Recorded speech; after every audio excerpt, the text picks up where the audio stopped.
Picture this. It is 3 a.m. somewhere in the Persian Gulf.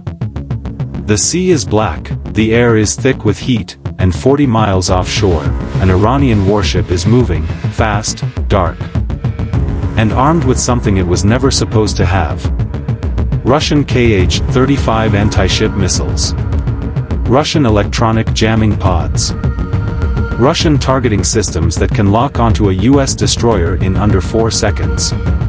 Tehran didn't build this threat alone. Moscow handed it to them. And right now, standing between that ship and an American carrier group is a single US destroyer, armed with a weapon that was declared dead 4 years ago. Pulled out of a desert warehouse, and quietly brought back to life. Before we go further, are you watching this from a Navy background? Or are you just someone who can't sleep and ended up here at 2 a.m.? Drop it in the comments. I want to know who's in this room with me. Because what I'm about to tell you is not a weapons review. This is a story about patience, survival, and the moment a buried weapon became the last line of defense. Act 1, the weapon that was supposed to be dead. Let me set the scene at White Sands, New Mexico. February 2025. 3 days of live fire. Bolted to a concrete pad in the middle of the desert is a machine that looks nothing like a cannon. No barrel in the traditional sense. No powder charge. No muzzle flash. Just 2 parallel copper rails running dead straight. Fed by a bank of capacitors the size of a small building, coiled to dump millions of amps in a single millisecond. Between the rails sits a tungsten slug. Waiting. Then it fires. The crack hits before you register it, displaced air louder than thunder. And then a streak of metal leaves the rails at Mach 7. Nearly 5,400 miles per hour. No smoke. No fire. Nothing trailing it but a vapor line and the echo rolling out across the sand. This is the electromagnetic railgun. And it was supposed to be a museum piece. In 2021, after 15 years and over $500 million, the United States Navy shut the entire program down. The hardware was crated. Trucked into a storage yard. The official verdict read, in effect, the physics doesn't pencil out. So why is it firing again? That question is the entire story. And the answer changes how you think about the next war. Act 2, why it died, and why that matters now. The railgun didn't die for one reason. It died for 3. And each one tells you something about how wars are actually fought and lost. The first problem, the barrel destroyed itself. The same millions of amps that launched the slug at Mach 7 also tear the weapon apart from the inside. The current arcs across the rail surface, superheating metal into plasma, eroding the bore almost instantly. A standard 5-inch naval gun can fire roughly 600 rounds before needing a barrel replacement. The railgun prototype was destroying itself in 12 to 24 shots. Think about what that means in combat. You get 1 exchange. Maybe 2. Then the weapon is done. The second problem, no ship could feed it. To fire a single 32 megajoule shot, the vessel must store, compress, and release an enormous surge of electricity in under a millisecond. No destroyer in the US fleet had the electrical plant to do it. The weapon required a power source that didn't exist at sea. The third problem, and this is the quiet one, the one nobody admits out loud, nobody felt the urgency. In 2021, interceptor missiles still felt sufficient. Drone swarms were a future problem. And the Pentagon's money was chasing hypersonics and laser systems. The railgun was an elegant solution to a war that hadn't quite arrived yet. So they crated it. And the desert took it back. Have you ever seen a technology that was just too early? Leave a comment. I'll read them. Because that's exactly what happened here. The railgun wasn't wrong. It was early. Act 3. The threat that changed everything, Iran gets Russia's arsenal. Now here is where the story stops being a technology documentary and becomes something much more dangerous. By 2023, Iran's military had undergone a transformation that U.S. analysts had been quietly tracking with growing alarm. Russia, bogged down in Ukraine, economically sanctioned, militarily embarrassed, needed a partner. Iran provided Shahid drones by the thousands. And Moscow returned the favor. What Iran received in exchange rewrote the threat calculus in the Gulf overnight. Russian Kh-35 subsonic anti-ship missiles, the kind that fly low, hug the surface, and confuse radar returns. Russian S-300 derivative air defense systems adapted for naval use. Electronic warfare suites capable of blinding standard U.S. radar at medium range. And perhaps most troubling, Russian satellite targeting integration. Allowing Iranian naval assets to receive real-time positioning data on U.S. carrier groups without exposing their own sensors. Iran didn't just get weapons. It got a doctrine. The new Iranian strategy, modeled closely on Russian anti-access principles, is built around one idea: overwhelm the math. Send in 40 drones. Follow with 8 fast attack boats. Layer in 4 Kh-35 missiles from a different vector. Force the American destroyer to expend its 96 missile cells in a single engagement. Because once those cells are empty, the ship is blind. It can't reload at sea. And the next wave is already inbound. A Patriot interceptor costs somewhere between $3 and $4 million per shot. An Iranian Shahid drone, built with Russian components, costs around $35,000. Do that math again. We spend $4 million to kill a $35,000 problem. Win every single engagement. And still go broke before noon. That was the trap. And by 2024, the U.S. Navy knew it.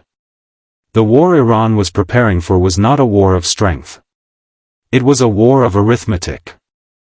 And the only way to break that arithmetic was a weapon that could answer a $35,000 threat with a shot that cost roughly the same. The rail gun, the corpse in the New Mexico desert, was the only weapon on Earth that could do it. Act 4, the breakthrough nobody expected. So how do you solve a barrel that destroys itself? Here's what I find genuinely remarkable about this story, and I want you to stay with me here because this detail gets buried in every headline. The solution didn't come from the railgun program. It came from an aircraft carrier. General Atomics, the company that never stopped quietly advancing the railgun concept, also built 2 of the most complex electromagnetic systems ever installed on a warship, the EMALS catapult on the USS Gerald R. Ford, which flings a fully loaded fighter jet to flying speed using electromagnetic force alone. And the advanced arresting gear that catches it on landing. To build those systems, engineers had to solve the exact problems killing the railgun. Extreme pulsed power. Catastrophic heat management. Materials that survive brutal electromagnetic fields without degrading. They cracked it. Not for the gun. For the carrier. And then someone in a room looked at both programs and said, wait. The insulation architecture. The current sharing design. The thermal management approach. All of it crossed over. And the barrel that was declared impossible suddenly survived. Not perfectly. Not forever. But well past the threshold that matters in combat. Meanwhile, the projectile itself evolved. Test rounds on a smaller 3 megajoule launcher endured accelerations exceeding 30,000 times gravity, with guidance electronics intact. The dumb slug became a guided kinetic interceptor, capable of correcting its own flight path after leaving the barrel. 1 gun. 3 missions. Air defense against drone swarms. Anti-ship strike at range. Shore bombardment deep inland. At this point, I have to ask, are you starting to see why this thing matters? Or does it still sound like science fiction to you? Tell me honestly in the comments. This conversation is what keeps this channel going. Act 5, the ship, the reactor, and the arm race now. The final piece of the puzzle came in December 2025. Because a gun without a ship is just a very expensive museum exhibit. For years, the railgun was homeless. The Arleigh Burke destroyer, even in its latest form, was maxed out on space, power, and cooling. The weapon needed something bigger. Something with an electrical budget that could absorb a 32 megajoule discharge and come back for more within seconds. The Navy's answer was the Trump-class guided missile battleship, designated BBGX. Approximately 35,000 tons. Around 850 feet long. Lead vessel USS Defiant, with a construction cost exceeding $17 billion. The decisive engineering choice was the power plant. Early designs called for gas turbines. But the planners ran the numbers on sustained Pacific operations, high-speed transit, full radar output, laser systems in the hundreds of kilowatts. And a railgun recharging every few seconds, and the math collapsed. A turbine-powered ship that Hungary would drain its fuel in days. And in the Western Pacific, where Chinese DF-21D anti-ship ballistic missiles are specifically designed to hunt logistics vessels first. Dependence on a fuel train is not a tactical weakness. It is a death sentence. So they went nuclear. The A-1B reactor, the same core driving Ford-class carriers. Unlimited endurance. Unlimited electrical budget.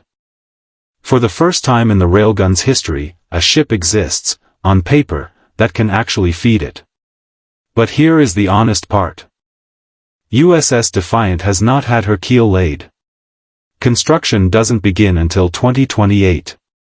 She doesn't reach sea until approximately 2036. And serious voices, inside Congress, inside the Navy, are questioning whether a $17 billion battleship is the right answer to a world that's moving toward cheap drone swarms. They are not wrong to ask. But here is what cannot be argued, the rest of the world is not waiting.